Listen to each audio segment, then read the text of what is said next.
I've seen a couple of your videos in the past, and one of them I thought was interesting, that you said every cancer can be cured in 2 to 6 weeks. Can you talk a little bit more about that, and what are some of the ways that that's possible?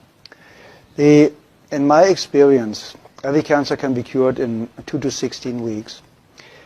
Some cancers can be cured in minutes, because every doctor in the world that's in office for 20 years or longer knows cases of spontaneous healing.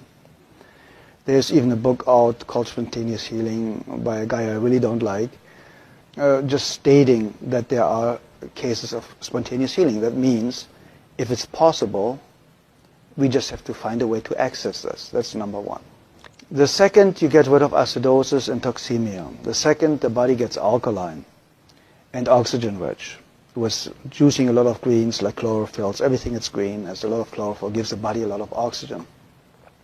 Getting your body alkaline with good calcium, with good nutrition, with good trace supplements, trace minerals, will help to alkalize the body.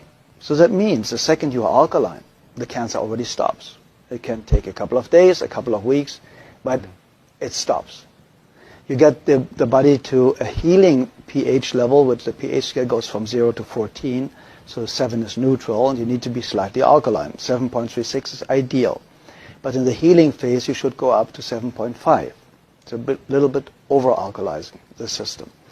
A great friend of mine, Dr. Martin in Germany, is using oxygen more step therapy, for example, where you take the blood out, get ionized oxygen, and you lead the blood back in. And you do this 12 times, and you have basically brand new blood, like a newborn baby. So you already eliminated the lack of oxygen. You see the blood coming out looks like black. They put the oxygen in and it becomes pink. And it's like legal doping. You get it and you feel so energized and you're so vital. What my MDs in Europe use is vitamin C injections, intravenous vitamin C injections, 100 cc's a day, 3 times a week. That's what we used in certain cases more often. And very often, believe it or not, in my personal experience, the tumors or the cancerous growth was basically gone within a couple of days.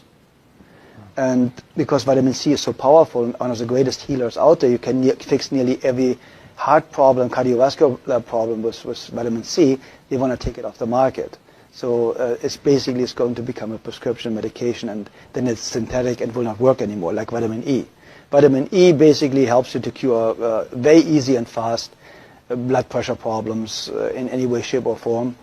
That's why they made a study with artificially created vitamin E, chemical created vitamin E. Said, see, it doesn't work. No, of course not. Chemicals don't work. Nature works. If nature creates a problem, nature creates a solution. Very simple and easy. If it didn't exist 100 years ago, you don't need it today. It's very, very simple.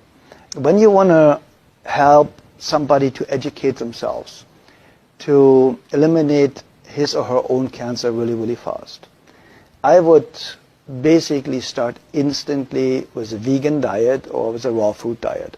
My friend Paul Nissan is one of the greatest raw food chefs. He has fantastic books out there about raw food, so it's accessible for a couple of bucks how to do it. He has free videos all over his website. And I would go instantly on a raw food diet.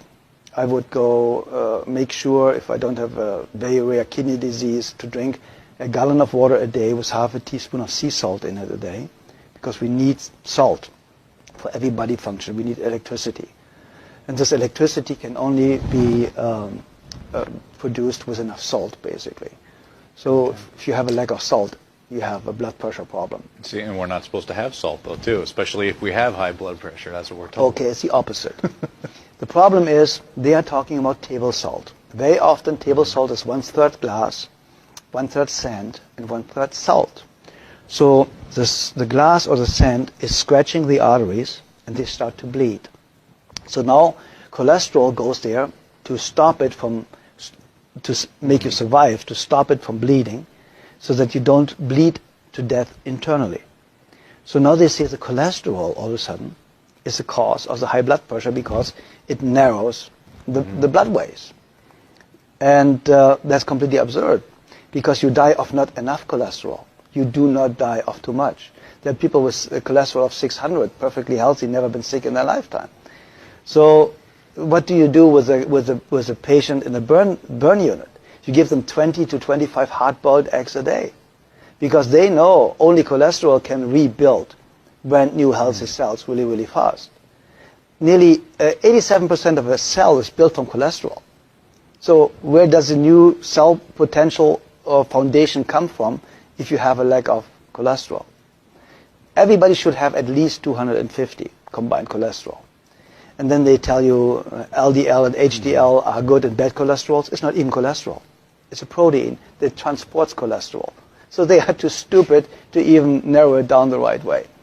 So if you look at the facts and if you look what they know and what they don't know, you know that Dr. Gary Null stated it, and a lot of other people, the medical profession, the medical doctor statistically has the shortest lifespan of 56 years of age, the highest abuse rate of alcohol and drugs, the highest suicide rate, only the psychiatrist is higher.